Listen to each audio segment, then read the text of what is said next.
Привет всем подписчикам, привет YouTube. Сегодня будет, видео, на металлоприемку, короче, я съездил. Сперва поехал на металлобазу. Это видео, будет серия видео про токарный станок, да, самодельный. Продолжаем его делать после длительного застоя. Вот поехал на металлобазу. Там был максимально большой швеллер, это 120-й. 3,5 метра мне нужно было. Это обходилось 1750 рублей. И рядом там находится металлоприемка. Я туда часто заезжаю, как вы знаете. И часто искал такой швеллер. Ровно его никак не мог найти. И зашел, узнал цены на металлобазе. Думаю, дай загляну на металлоприемку. И, к моему удивлению, там оказался нужный кусок. 3,5 метра, даже чуть больше. Вот я его разделил. Там 1,75 м, два куска. Здесь верхний чуть-чуть больше, там надо отрезать это. Резаком его отрезали, чуть криво там. Ровно по 1,75 м будет два куска. Идеально ровные, покрашенные. Вот я их поставил друг на друга. Зазора вообще нету. Я поехал туда с правилой на металлобазу, потому что покупаешь материал, он часто бывает кривым. А в этом случае нам нужно идеально ровно. Вот как раз то, что нужно, мне попалось. И тем более этот швеллер 160 на 63.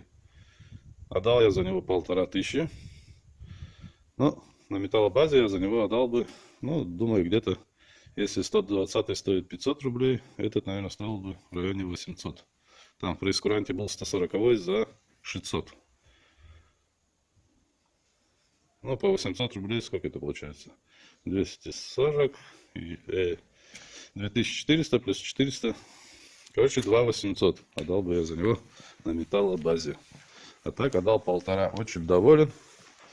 Сейчас вам покажу видео. На металлобазе даже от радости запел я там.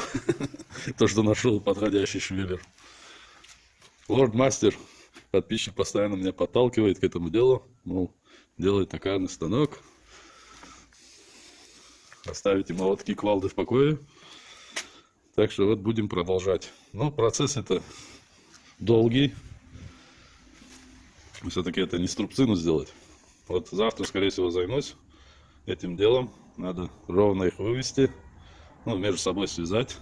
Сверху, скорее всего, пойдут уголки. На чем каретка будет, да, двигаться. Снизу будет система с подшипниками. Как-то так, да.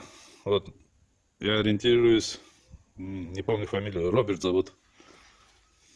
Конструктор самолетов. Есть канал.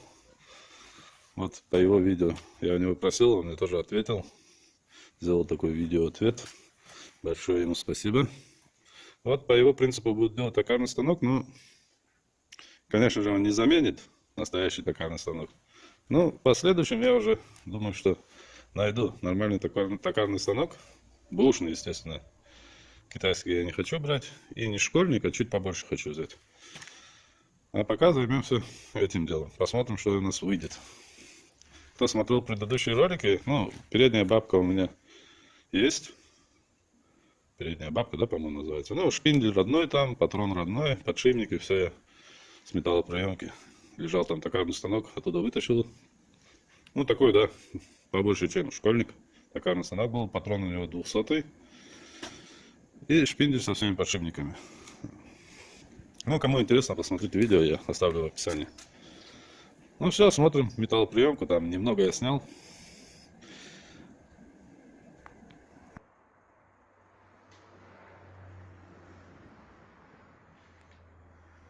Дай.